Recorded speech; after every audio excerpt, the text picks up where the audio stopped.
नौ तारा की गणना करके हम आपको फलादेश करना सिखा रहे थे। संपत, क्षेम, साधक, मित्र और परम मित्र, अति मित्र तारा के बारे में हम आपको बताए थे।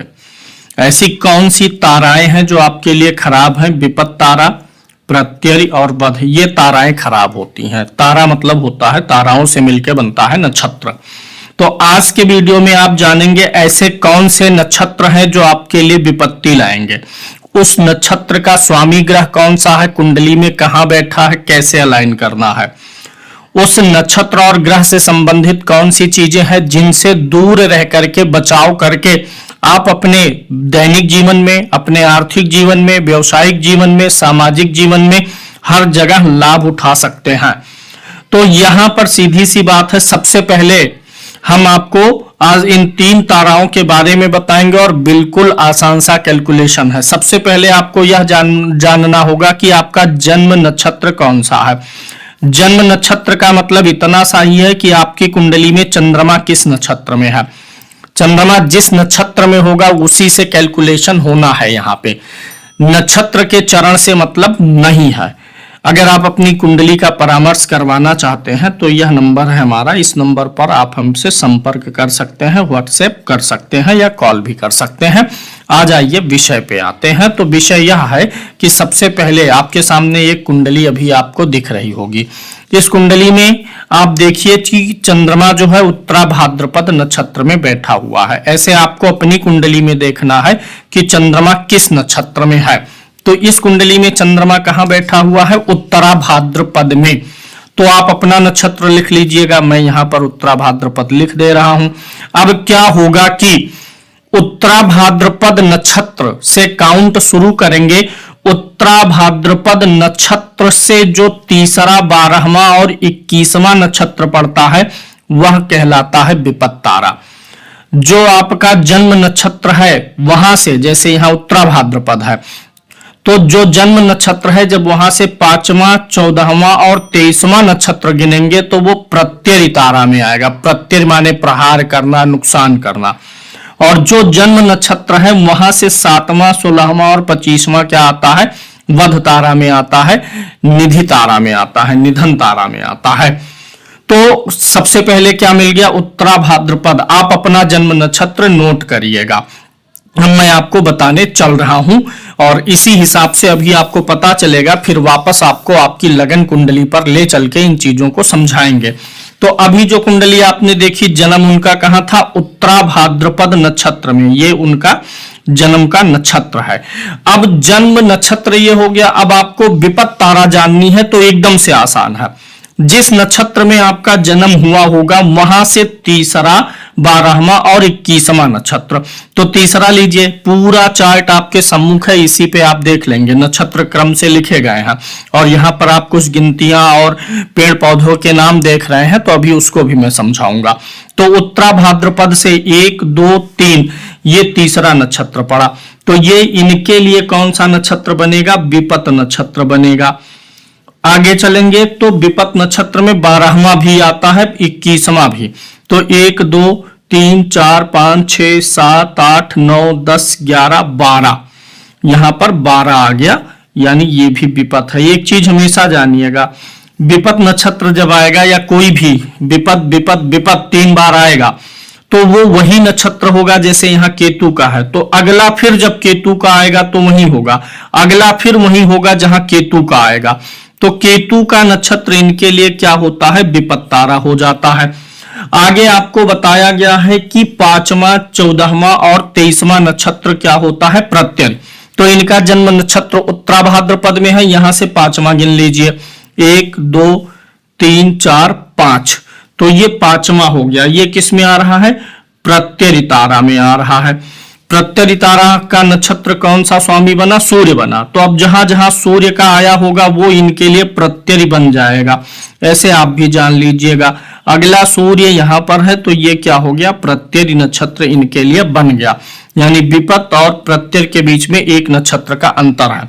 अगला होता है बध तारा। बध तारा जो होता है ये जन्म नक्षत्र से 7वें पे जाना है, 7, 16 और 25वां नक्षत्र।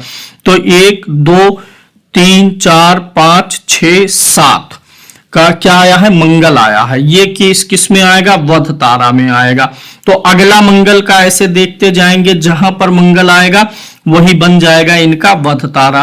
तो एक वध तारा यहाँ पे है, अगला मंगल यहाँ पर है, ये वध तारा है।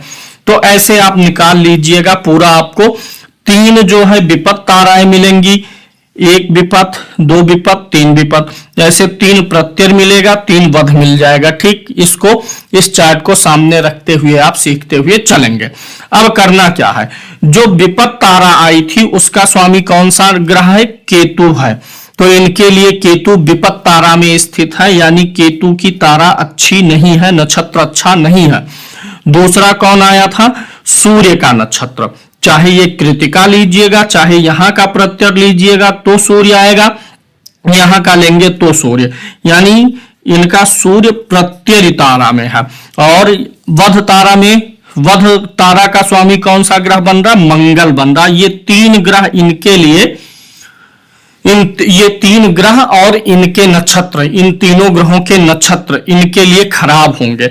ऐसे अगर अच्छे नक्षत्रों को जानना चाहते हैं, पिछले वीडियो में मैंने बताया था, हालांकि मैं फिर से दिखा रहा हूं, जो आपका जन्म का नक्षत्र होगा वहां से 8वां नक्षत्र, 17वां और 26वां नक्षत्र आपके लिए बहुत मित्र होता है। उस नक्षत्र का स्वामी ग्रह भी मित्र होगा। और ऐसे 9, 18, 27 परम मित्र होगा नक्षत्र, और उसका स्वामी भी परम मित्र होगा। ऐसे क्षेम के लिए, साधक के लिए और संपत्ति के लिए भी आप जान सकते हैं। तो फिलहाल हमें 3 ग्रह यहां पर मिले और नक्षत्र मिले। तो ग्रहों को तो हमने नोट किया, नक्षत्र को भी नोट करते हैं। एक तो यहां पर पहले यहीं से शुरू करते हैं। कौन सा नक्षत्र आया, अश्विनी नक्षत्र। इनके लिए क्या है, विपत। अब पहला मैं उपयोग बता रहा हूं, प्रेडिक्शन दे रहा हूं, क्या कि इनको अश्विनी नक्षत्र में कोई भी काम नहीं करना चाहिए। अश्विनी नक्षत्र में ना किसी चीज का उद्घाटन करें, ना कुछ खरीदारी करें, ना बिक्री करें, दुकान का मुहूर्त ना करें, घर का मुहूर्त ना करें, अन्यथा उस चीज से इनके ऊपर विपत्ति आएगी। दूसरा कृतिका नक्षत्र मिला है, ये प्रत्यय है, चोट पहुंचाने का, हानि पहुंचाने का काम करेगा। मृगशिरा नक्षत्र वध तारा में है, जो काम करेंगे वो चलेगा ही नहीं, अंत हो जाएगा। ऐसे आ गया है मघा नक्षत्र, ऐसे उत्तरा फाल्गुनी, ऐसे चित्रा, ऐसे आपको भी देख लेना है मूल नक्षत्र, उत्तराषाढ़ा नक्षत्र और धनिष्ठा नक्षत्र। तो ये जो नक्षत्र लिख के आए हैं इसको आप डायरी में नोट करके रखिएगा कि आपको जीवन में इन नक्षत्रों में गाड़ी नहीं खरीदना, कोई मुहूर्त नहीं करना, इन नक्षत्रों में यात्रा पे नहीं निकलना है, और इन नक्षत्रों में जन्मे हुए लोग आपके साथ अच्छा व्यवहार नहीं करेंगे, धोखेबाजी करेंगे। इन नक्षत्रों में जन्मे हुए लोगों के साथ में पार्टनरशिप वगैरह ना करिएगा। ऐसे तमाम सारे प्रयोग आप कर सकते हैं। दूसरा प्रेडिक्शन, अभी कुंडली पे ले चल के ग्रहों को बाद में अप्लाई करेंगे, पहले दूसरा प्रयोग देखिए। अश्विनी नक्षत्र इनका किस में आया है, विपत में। और अश्विनी नक्षत्र का स्वामी कौन सा ग्रह है, केतु। और अंक कौन कौन से होते हैं, 7, 16, 25। 7 तारीख, 16 तारीख और 25 तारीख में इनको कोई काम नहीं करना चाहिए, बचना चाहिए। इसी प्रकार से 9, 18, 27 तारीख इनके लिए नहीं अच्छा होगा। 1, 10 और 19, 28 नहीं अच्छा होगा। 7, 16, 25 नहीं अच्छा होगा। मतलब यहां पर ये जो गिनती आप देख रहे हैं ये तारीख है। अब जब आप इसी विधि से कैलकुलेट करते हैं और जब आप अपने परम मित्र, मित्र, साधक, क्षेम और संपत्ति ताराओं को निकालते हैं तो उनकी भी तारीख आप यहां से देख सकते हैं। वे तारीखें आपके लिए अच्छी रहेंगी, और जो यहां पर विपत, प्रत्यय और वध तारा की तारीखें हैं वो गड़बड़ रहेंगी, जिसे आप यहां से कैलकुलेट कर सकते हैं। जैसे 9, 18, 27 वही रिपीट होता है। 9, 18, 27 यहां वध में है तो 9, 18, 27 यहां भी रहेगा। विपत में 7, 16, 25 है तो ये फिर वही चीजें फिर रिपीट होती हैं। यानी कि आपको विपत, प्रत्यय, वध 7, 16, 25, 1, 10, 19, 28, 9, 18, 27 ये तारीखें इनके लिए नहीं ठीक है। इन तारीखों में इनको कोई नया काम, इन तारीखों में कोई साइन वगैरह करना है, नौकरी ज्वाइन करना है, प्रमोशन हुआ है, स्थान परिवर्तन करना है, कुछ भी नया और शुभ काम करने से बचना चाहिए। और जो मित्र, अति मित्र में आए हो उन तारीखों को वरीयता देनी चाहिए, प्रायोरिटी देनी चाहिए। ये समझ में आ गया। दूसरा, जब आप विपत, प्रत्यय, वध और ये ताराएं निकालते हैं तो यहीं पर हमने कुछ पौधों के नाम लिखे हैं। अब अगर कोई पौधा क्या है आपको नहीं समझ में आ रहा तो आप उसके नाम से गूगल करके उसकी इमेज देख लेंगे तो आपको आइडिया मिल जाएगा। अब जैसे इनका जन्म उत्तरा भाद्रपद में था, उत्तरा भाद्रपद में होने के नाते अश्विनी नक्षत्र विपत में आया। अश्विनी नक्षत्र का पौधा होता कुचला, तो इनको अपने घर के आसपास में कुचले का पौधा नहीं रखना चाहिए। प्रत्यय तारा में गूलर आया है, गूलर से जब ये दूर रहेंगे, गूलर का पौधा घर के आसपास नहीं रहेगा तो तरक्की करेंगे। खैर जो मंगल के हवन में भी प्रयोग होता है वो इनके लिए वध तारा में है, इस लकड़ी से भी दूर रहना चाहिए। इन लकड़ियों से हवन करें ग्रहों का तो इनको लाभ मिलेगा। घर के आसपास ये पेड़ ना हो। इन पेड़ पौधों को जीवन में कभी काटना तोड़ना नहीं चाहिए ऐसे व्यक्ति को, क्योंकि ये आपके लिए एक तरीके से शत्रु पौधे हैं, नुकसान करेंगे तो और भड़क जाएगा।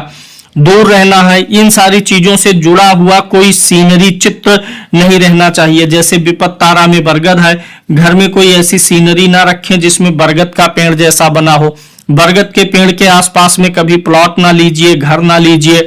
प्रत्यय में पाकड़ आता है, पाकड़ का पौधा आप सर्च कर सकते हैं, इससे भी बचना है।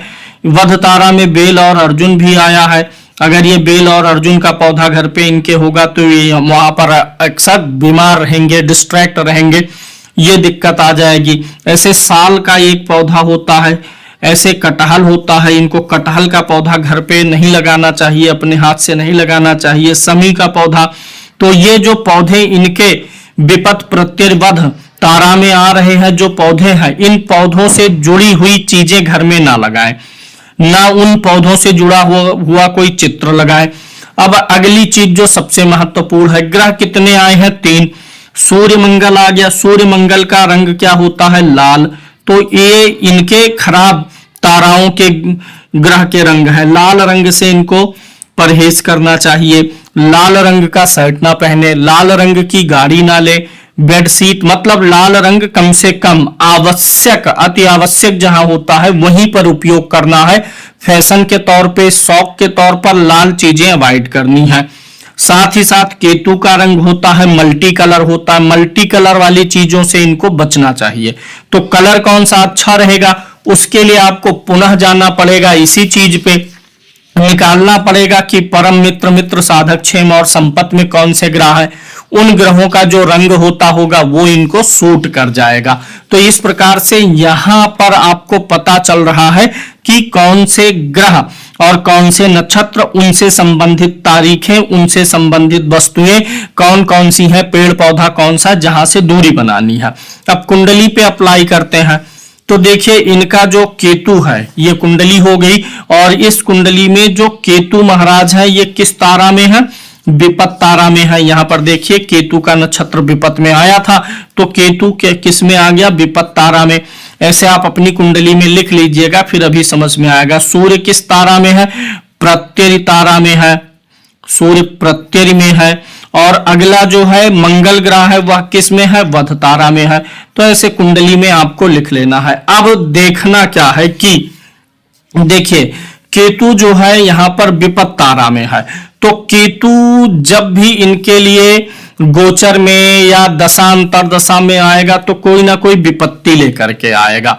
सूर्य जब आएगा तो इनको फिजिकली प्रॉब्लम दे देगा, और मंगल जब आएगा उस समय जीवन में किसी घटना का, किसी व्यक्ति का, किसी प्रोजेक्ट का अंत होता हुआ नजर आएगा।